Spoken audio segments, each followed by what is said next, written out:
All right, guys, good morning. We are about 2 miles offshore in the pitch dark right now. We're gonna try something a little bit different today, kind of like a reverse night fishing trip.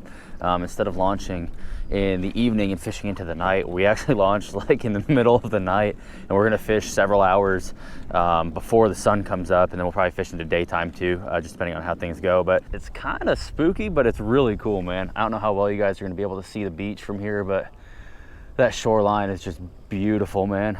Out here this far, looking at all the buildings lit up and stuff. But we got good conditions this morning. It's like a nice calm north wind, and it's supposed to get calmer from here. Yeah, man, we're gonna start fishing, doing some bottom fishing. Red snappers open today, so we're hoping for a limit of those. Then we got possibility of vermilion snapper, lane snapper, triggerfish, mangrove snapper, and an assortment of all kind of other different things. So let's see what we can catch, guys. And we just wanted to get out here and not waste too much time. So instead of taking the time to sabiki some bait, we just got some frozen. This is what we're using right here. You on?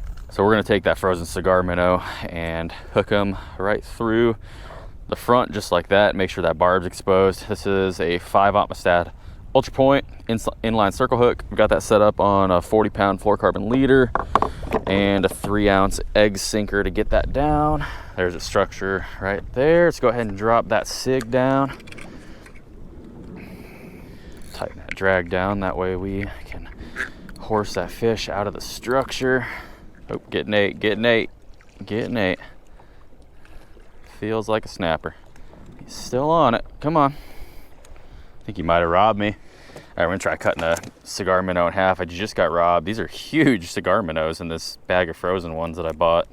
I don't think I've ever bought a bag of frozen cigars, because usually I just catch my own. So we're gonna try splitting one in half here. So hopefully that fish will get the hooks instead of just ripping the tail of the bait off and stealing it. Oh, just got 8. Didn't get him. I don't know if he got me. Getting 8. You gonna eat it all the way?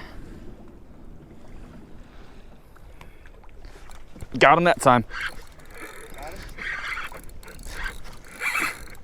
Good one.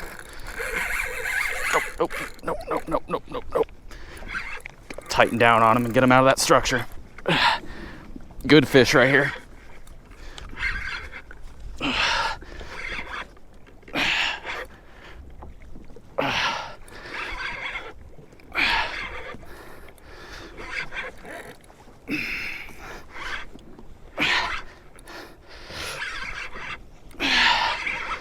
Come on.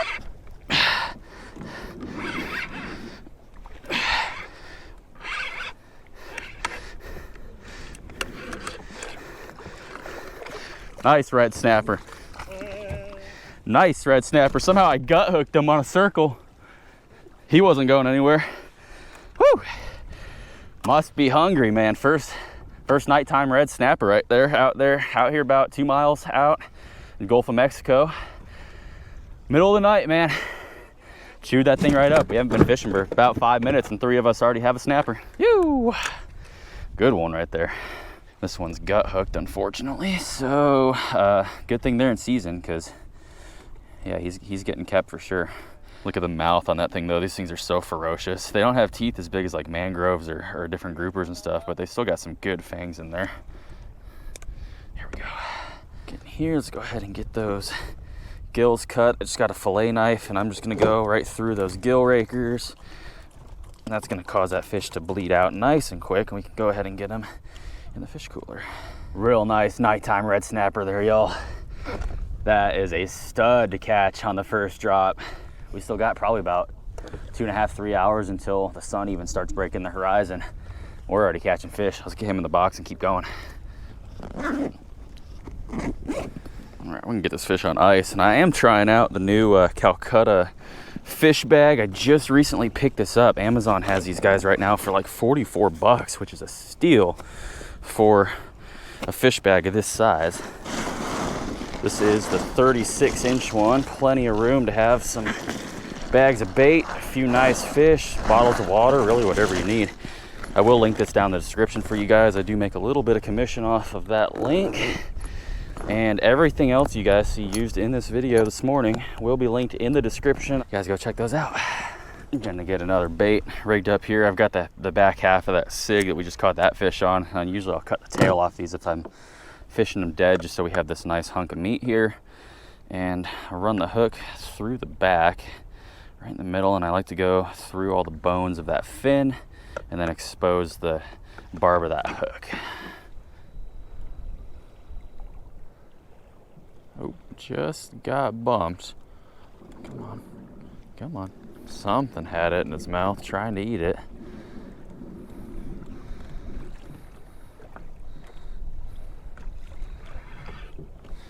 There we go. Oh, there's a fish on that. This is smaller, whatever this is. Probably a small red would be my guess. It was just like sitting there with it in his mouth though. Kind of weird. He's not really fighting on the way up though. I wonder if it's like a little like small red grouper or something. What do we got? Oh, it's a grouper. It is a red grouper. I knew it felt kind of funny. That's a decent one there. Not what we're looking for. Those guys unfortunately are out of season right now. I think he would be just shy of the 20-inch size restriction, but it is a cool fish. These grouper are really, really cool species. Nice red grouper right there, guys. He's probably like 19 inches, just shy of that legal 20-inch mark, but they're not in season right now anyway. But hey, real cool fish, man. Let's send them on back. Gonna get this middle section of cigar minnow hooked up, and we still got a little while here until sunrise, but that first little peak of light is coming up behind me there. So let's get some baits back down. Getting bumped, getting bumped. Come on, take it. Oh, Jesus Christ.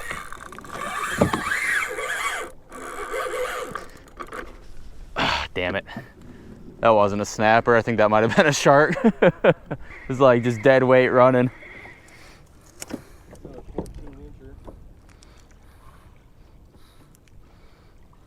Try dropping down. We have a lot of marks at like 50 feet, probably like 10 feet off the bottom. So I'm gonna send it straight down and then reel up a couple times.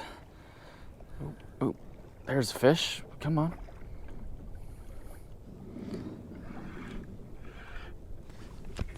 Oh. Didn't get the hooks on him. Something was swimming with it there.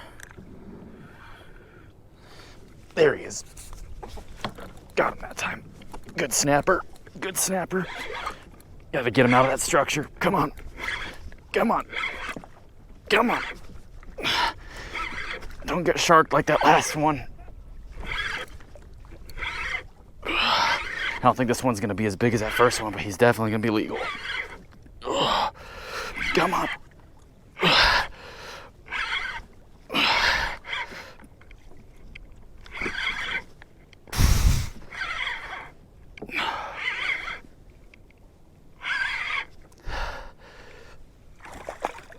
Oh, it's another grouper. It's a nice red grouper. Or is it a gag? What is that? It's a gag. Nice gag grouper. Oh no, it's a red. It's a big red grouper, dude. It's dark, so I couldn't see the colors on him. He's got like kind of like white blotches that in the shadow of the kayak it looked like black and white. That's why I thought it was a gag, but it's a nice red grouper. Be a keeper if they were in season. If you guys are new to the area, there's so many different like species and different regulations and stuff. I highly recommend downloading the Fish Rules app. This is what most of us use out here to determine legality. So you can see right here, this is going to say closed. Minimum size is 20 on those. So they open January 1st is what we're looking at. Yeah, they're closed. Nice red grouper. I think that's the biggest one that I've caught out here on this set of reefs that we're fishing right now. There we go. Nice red grouper right there, guys. He's a fat one too. Look at the slabs of meat on that fish. These things are just such a cool species. And that's definitely the biggest one that I've caught off this set of reefs here. I wish they were in season, but yeah, we got to put that guy back. So cool, guys. Let's go ahead and send that one back.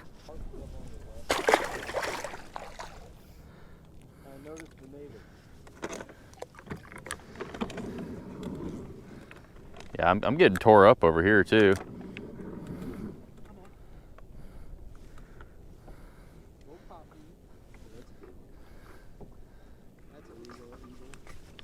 Doubled.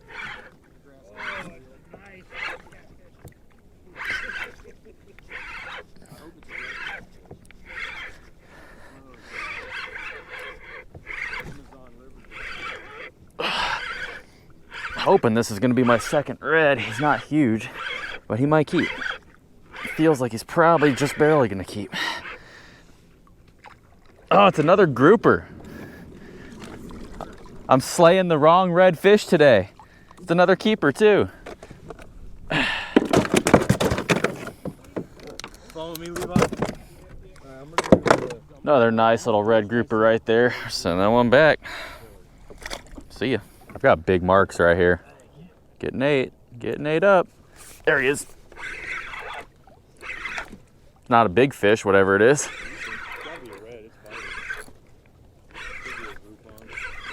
How do you not get it? You have mine. I caught your line and a catfish. So annoying. Oh, it came off. No, it's a cat. Why are we catching catfish out here, man? It's even worse than a Groupon. Dude, can you chill out, please? Oh my god. Because I've been wanting to get into that creek for a while. If you really want to. Yeah. Let me talk to my wife. I may stay home, but you can go. That's gotta be a snap.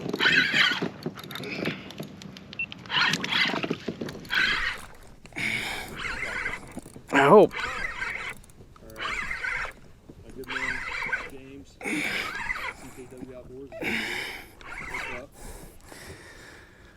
Oh, it's another grouper. It's another nice grouper. Dang, man, I was hoping that was gonna be the snapper. So many of these grouper out here today. It's a nice one. Yeah, the red Groupon. We got ruby reds and grouper reds and all the reds except the red that I want. There we go. Another nice red grouper right there. Not the species we're looking for. These guys seem to be super abundant out here though. The season for these opens on January 1st, so hopefully they'll still be hanging around by then, because every reef that we hit today is just completely loaded up with these guys, but I'll send them on back. Yeah, I just got tore up by something. I'm over some good structure here. Boat ramp is the one that I'll typically use over there. I'm on a fish. Mine feels like a decent grouper too. Get him out of the structure. He doesn't feel as big now, which is usually indication of a grouper, huh? This feels like another grouper. Where's he going? Yeah, I got a grouper, nice one.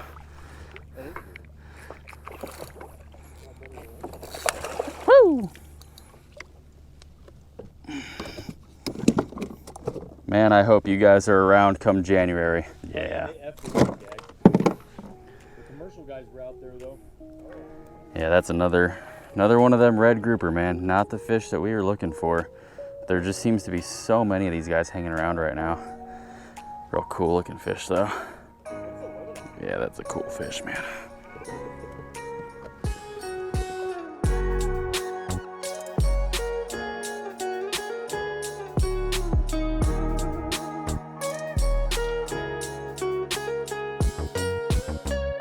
All right, guys. Well, we've been out here for probably like 6 hours now, and I thought it was gonna be super hot because as soon as we got out here, we all started hooking up. That's when I got that big one. And after that, I caught one other red snapper that was like barely 16 inches. I put him back thinking that we weren't gonna have any trouble getting another one. Unfortunately, the rest of the day, I haven't caught any red snapper. The only thing that we've really been catching for the past several hours is red grouper and hardhead catfish, and there's remora everywhere. So, you know, sometimes that bite turns off, and that's why it is so critical that if you're gonna be coming out here targeting red snapper, in my opinion, to come out before sunrise. Typically when the sun is just starting to peak the horizon, that's when I have the best luck, and like right before that, and as soon as that sun starts coming up, you got, you know, a half hour to hour window sometimes of where it's still okay, and then after that, typically it'll start dying off. Sometimes you get lucky midday, but you know, it is what it is. So we got one nice snapper in the bag. Let's get this snapper back home and we'll do a little clean and cook for you guys. I'll show you how to clean one of these up and we'll cook something nice with it. It should be awesome.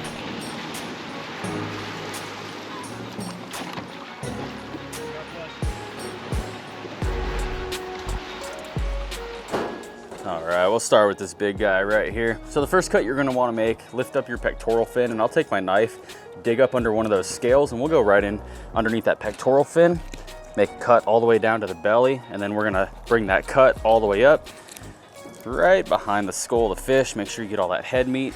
And then we're gonna take that knife, and what I like to do here is we're gonna turn it about 45 degrees facing towards the back of the fish.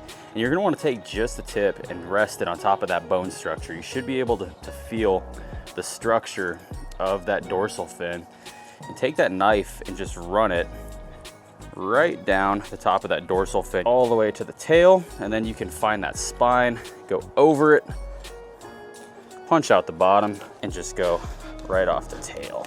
Flip her over. We're gonna do the same thing on the opposite side of the fish. It's a lot easier to get all of your major cuts made before you start removing slabs of meat.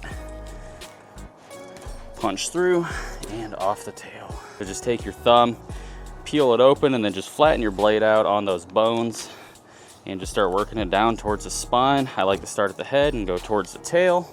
Get a good firm grip on it, and then you're gonna wanna break through those pin bones. You'll feel as you go through them, and then once you're through them, you can find those ribs, flatten your blade out on top of them, and then just follow them all the way down towards the belly of the fish. Start working towards the tail, and then flatten that blade over the top of the spine.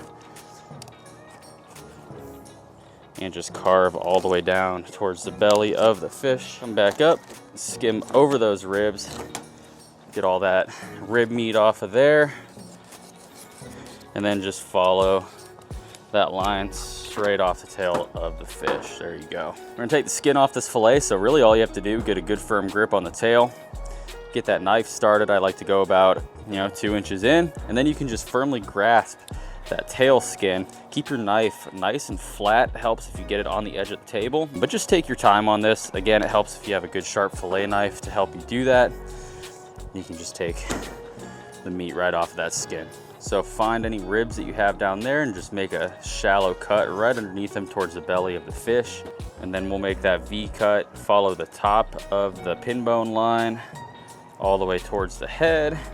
And then we'll follow it again from underneath all the way towards the head. And then you can just flip that flap of flesh up and cut all those pin bones out. And now we have that completely boneless red snapper fillet. Beautiful piece of meat right there. All right guys, so we're back in the kitchen now. I'm gonna show you a recipe that actually was recommended to me by one of you guys, so shout out Austin for giving me this idea. So the night that we got back from fishing, I actually cooked up some of this red snapper, and I did a Parmesan crusted baked snapper that turned out really good. But Austin actually gave me the idea of doing that same thing with the fish, but over a fettuccine Alfredo. So that's what we're gonna be doing here. And this is a little bit different than anything I've done in a catch and cook previously on this channel. This is a really quick and easy recipe that you can do that's very different than a lot of the other stuff I've shown you guys how to do in the past. So if you're looking for just something unique, something different to kind of spice it up a little bit, this is a really good recipe to do that. So the first thing that we're gonna do to get ourselves set up here is you need to get the oven preheating to 425 degrees. We're gonna be baking this snapper. And while the oven's preheating, I also have a pot on the stove, about half full of water, that I'm gonna get to a rolling boil that we can do our pasta in. Really the 3 steps to this recipe are gonna be the Alfredo sauce, which we are gonna make from scratch, boiling the pasta. In this case, I'm just doing your standard boxed fettuccine that you can get from the store, just to keep the recipe simple. And then the 3rd step to this is gonna be doing the fish in the oven. So while that oven's preheating, what we're gonna do is get our fish prepped, and we're gonna get the breading for it prepped as well. So I've got 2 nice cuts of that red snapper that we brought home right here. I've already got them all cleaned up and portioned out to how we're gonna wanna cook them. So you're gonna wanna get yourself a nice sized bowl for this. And we're just gonna start by doing some panko breadcrumbs. And I don't really measure when I do this. It doesn't really need to be exact. We're gonna follow that up with some smoked paprika. Again, I'm not doing any measurements on any of this stuff. I just kind of season it up to taste it as I go until I'm happy with it. A little bit of garlic powder. We're gonna go in with just a little bit of chili powder. You can kind of vary how much you want. And then we're gonna go in with just a touch of onion powder, a little bit of fresh pepper, and then finally just a touch of salt. Then we're gonna go in with some Parmesan cheese. This is just like the bagged, you know, like shredded or grated stuff that you can get from the store. Okay, so that's what that's gonna look like. Now the final step to making this crust for the fish is you're gonna need to take about 2 tablespoons of a stick of butter, and we're gonna melt that and pour it into our breadcrumb mixture. And that's what's gonna help bind all of this together. So you can get yourself just a little sauce bowl, pop that in the microwave for a couple seconds until it melts. All right, and then once you have your melted butter, you can just take that and you're gonna pour that right into that panko mixture. And then you can just take yourself a fork and you're gonna wanna whisk all that together and get that melted butter mixed into the breadcrumbs, get all those seasonings and that Parmesan cheese just evenly distributed through the mix here. So that's what that should look like. You can see that butter really adds a lot of moisture to those breadcrumbs, and that's gonna help it bind onto the fish. For this recipe, you don't need any egg wash or anything on your fish. We're just gonna actually pat this mixture on top of the fish, and that butter is gonna help bind it all together. When you get this done though, give it a quick taste. If you need to add any spices or anything to it, now is gonna be the time to go ahead and do that. Okay, so the next thing we're gonna do here is you're gonna take a baking sheet. You wanna hit that with a little bit of non-stick, and then take your cuts of fish. You're gonna put them right on there. You can season up your fish as well if you want to, or you can just make sure your seasoning in your breadcrumb mix is good, and that's gonna be just fine. So in this case, since we are doing this with Alfredo, that's also gonna be seasoned up. I don't wanna over season stuff and have it be too salty, so we're just gonna leave this as is. Then you can just take that breadcrumb mixture, get a nice mound of it on top of your fish, and then spread that out. You can just use your fingers to kind of spread it. And you can make it as thick as you want. And when you bake this, it's gonna turn into a real nice crust, a real nice hard crust on top of this fish. And it's gonna bind itself right to the fish with all that butter in there. And once that oven's preheated at 425 degrees, you can go ahead and stick that breaded fish in there, and that's gonna go for 20 minutes. And by now too, your water for your pasta should be boiling. So we're gonna go ahead and go in with that fettuccine, and I'm gonna do the entire box. So now we're gonna get started on our Alfredo sauce. Again, we are gonna make this from scratch. That is the best way to do it, and it's actually really quick and easy. So let that heat up. So whole stick of butter, or half a cup, and then also we are gonna need some heavy whipping cream, which is kind of the heart and soul of this Alfredo recipe. And in this case, it's gonna require about 1.5 cups. Now also for this Alfredo recipe, we are gonna use some cheese. So I have some Parmesan, and I also have some 4-cheese Italian, which is gonna be a blend of Parmesan mozzarella, and then it's got smoked flavored provolone and Asiago. In total, this one's gonna require 2 cups. So we'll probably do a cup of each. To be honest, you can add really as much as you want. And then for seasonings, we're gonna do salt, pepper, smoked paprika, garlic powder, a little bit of onion powder, and just a touch of that chili powder. Once that gets nice and hot, you're gonna go ahead and you're gonna go in with that stick of butter right on the bottom. That's gonna start melting. You don't wanna leave it in there by itself for too long because that butter will start burning to the bottom. That's why I don't like getting this too hot. You don't need to boil this at any point anyway. It's gonna be a low simmer. And then once you get that butter melted down, you can go ahead and follow it up with your 1.5 cups of heavy whipping cream. You're gonna wanna whisk that together and get it nice and blended. We're not gonna add any spices to it yet. We're gonna let this simmer for about 2 minutes. So you wanna bring this up and heat just a little bit. Get that to a simmer. All right, so after simmering for about 2 minutes here, you're gonna notice this starts to thicken up. So at that point, I like to turn the heat way back down, and we're gonna go ahead and season this. We got those seasonings in, whisk this all together, and we're gonna let this sit for about 1 more minute. That sauce is gonna start thickening up, and then all we have to do is put in our cheese, and it's really gonna thicken it all up, and then it's done and ready to go. And in the meantime too, this is gonna be a great time to go ahead and check that pasta and drain it if it's done. All right, now our Alfredo sauce is really starting to thicken up here. So what we're gonna do is we are gonna take our Parmesan. Again, it's supposed to be about 2 cups. So we're gonna put in a majority of this bag. These 8-ounce bags here are 1.25 cups. I like a lot of cheese, so we're just gonna do a lot of cheese in there. Just keep the heat on very, very low, just to help that cheese melt. And then once you have it blended together like that and all that cheese is melted and looking real good, you can go ahead and move that off of your heat. That looks amazing. All right, guys, my mouth is watering just looking at this meal. This looks so good. So let's go ahead and get this dished up. Started out with some fettuccine. And we're gonna follow that up with some of that amazing cheesy Alfredo sauce. And then finally, of course, the star of the show right here, that beautifully crusted Parmesan panko red snapper. Finally, get yourself a lemon. Get just a little bit of that lemon drizzle over the top of the fish, and that is gonna pair just amazing with that Parmesan and those cheesy flavors and the red snapper.